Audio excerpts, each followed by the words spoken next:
Let me put it in another way. I am not a religious guru or any enlightened soul or a yogi. I, like you, am an ordinary human being working to make my ends meet. But I have experienced something that changed my perspective about life, which I want to share with you. I completed my MBBS course from Armed Forces Medical College, Pune, and joined the Indian Army as a doctor. I did have the option of going out and joining hospitals in the private stream, but I preferred to join the army because my father was an army officer who had commanded one of the finest battalions of the Indian Army, the 2nd Garhwal, 2nd to none. So born and brought up in an army environment, I found it comfortable to follow my father's footsteps. Only difference was that he was a part of the fighting element of the army and I joined the army as a doctor. Newly commissioned into the army, fresh from medical college, and after enjoying nearly a year in the metropolitan city of Delhi, my first posting as a young captain was in the most inhospitable and treacherous mountainous terrain of Jammu and Kashmir. And the situation was doubly compounded by peak militancy.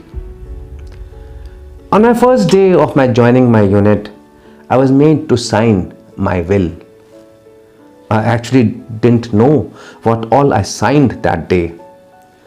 And on the second day, I was told that I have to go to one of the posts to raise the morale of my troops and provide medical aid to the local population. The only problem that loomed in front of me was that it would be an 8 hours journey on foot on a mountain track, which was taking 8 hours to walk from the nearest road head. And then during my briefing, in order to survive, it was made crystal clear to me by my commanding officer that I must carry my own weapon, an AK-47, and definitely must know how to fire it. For the militants would not hesitate to put a bullet through me, irrespective of the fact that I was a doctor. So as a part of my training, I was made to fire 100 rounds from an AK-47, and then I was issued one along with 2 loaded magazines with 32 bullets in each as my personal weapon. I could hardly lift my hand. My shoulder was paining after firing 100 rounds, and I had developed a blood clot on my shoulder. I still remember that day. But I had no option. Fully briefed and armed, I made my preparation for that 8 hours of trek. I had a Walkman. Those days we used to have a Walkman, and en route I had picked up from Jammu the latest audio cassette. Those days CDs were very expensive and difficult to get, and this audio cassette was one of the most recent and the most famous albums that time, was Made in India, sung by none other than El Sachinoy. And I had full faith that in a foot tapping music would definitely pull me through. So on the 3rd day of my joining my battalion, I joined the patrol wearing my new Ray-Bans, which I had purchased for my first salary, placing my Walkman in the upper front pocket of my combat dress, connected my earphones with my AK-47 with the magazine slung across my shoulders.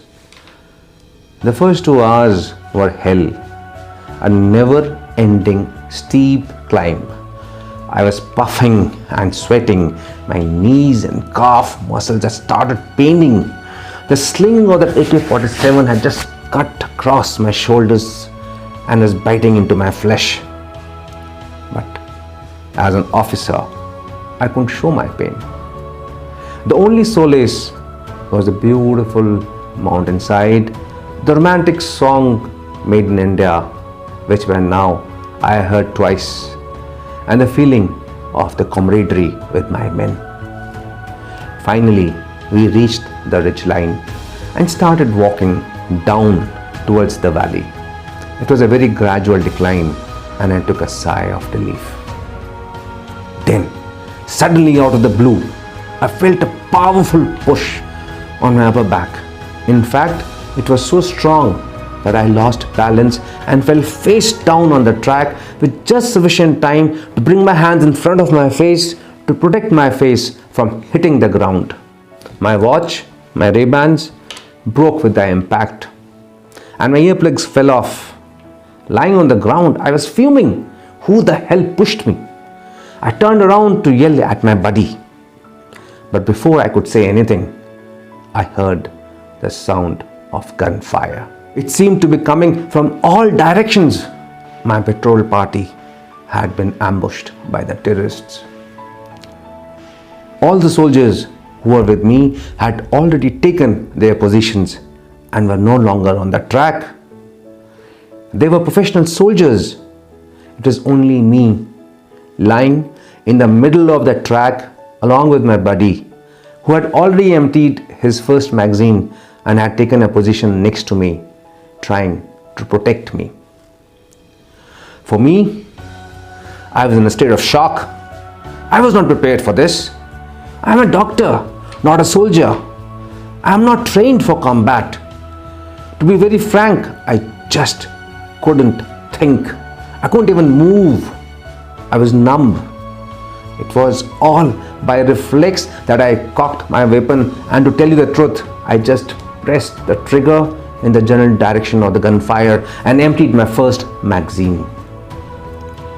For nearly 45 to 50 minutes, the gunfire continued from both the sides.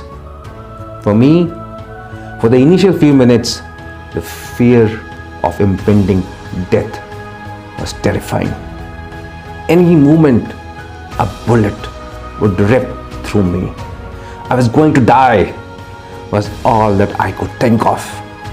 My whole life, as if a movie reel, just flitted in front of my eyes. I could see my parents and my brother crying over my dead body, wrapped in the national flag. I didn't want to die. I was just 22. I still had to see the world.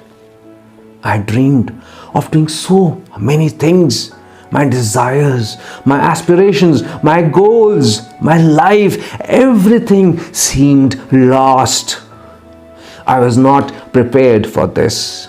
I had worked so hard to become a doctor, not to die now. I felt anger and remorse. Why me? Why now, God? Any moment, and I would be a part of history. Those initial few moments were the longest minutes in my life. It took me some time to start thinking clearly.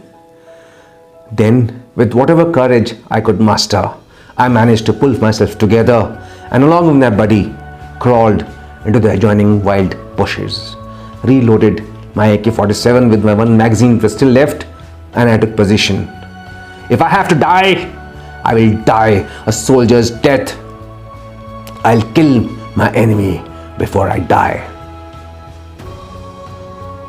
Why? Why am I sharing my life experience with you? Why am I telling you all this? My dear friends, in those initial few minutes, the emotions that I experienced, the anger, the pain, the agony, the despair, the frustration, and last but not the least, the anger. I see it very often in the eyes of my patients, my cancer warriors, who are told for the first time that they have cancer.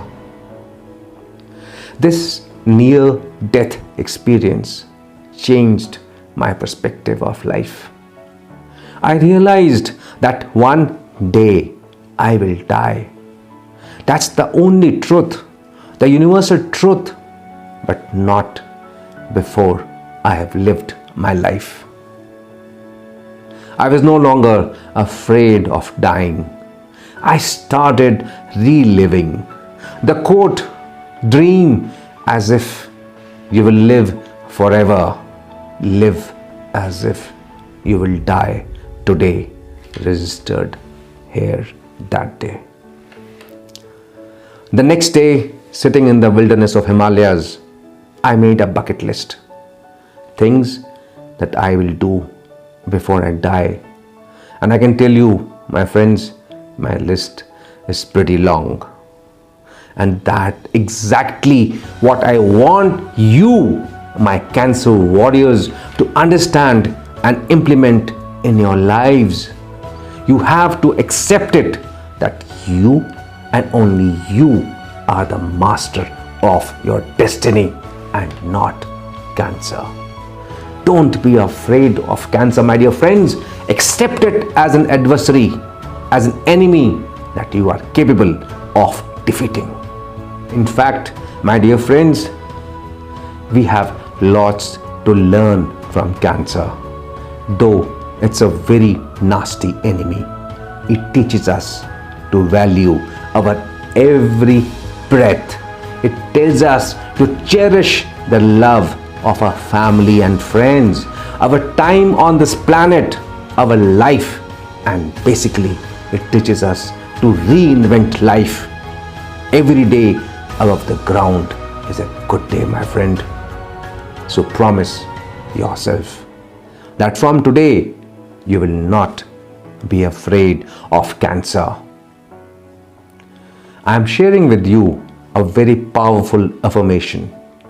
When you wake up in the morning and when you are going to sleep at night, 2 times a day, every day, when you wake up in the morning, say to yourself 3 times loud and clear, so what if I have cancer? I am not afraid of cancer, for I am the master of my life. When you wake up in the morning and when you're going to sleep at night, every day repeat this to yourself 3 times loud and clear. Let it register in your subconscious mind, and then you see how you evolve. And one last thing before I call it a day. My near-death experience was only for a few minutes. But you, cancer warriors, and your loved ones, you face this challenge every day. How do you do it? I strongly feel and consider that all my cancer warriors and the human support team are much more than mere humans. You guys out there are not humans but superhumans.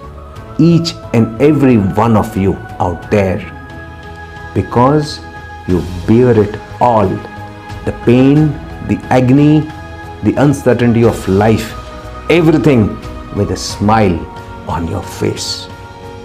My dear friends, next time when you look at yourself in the mirror,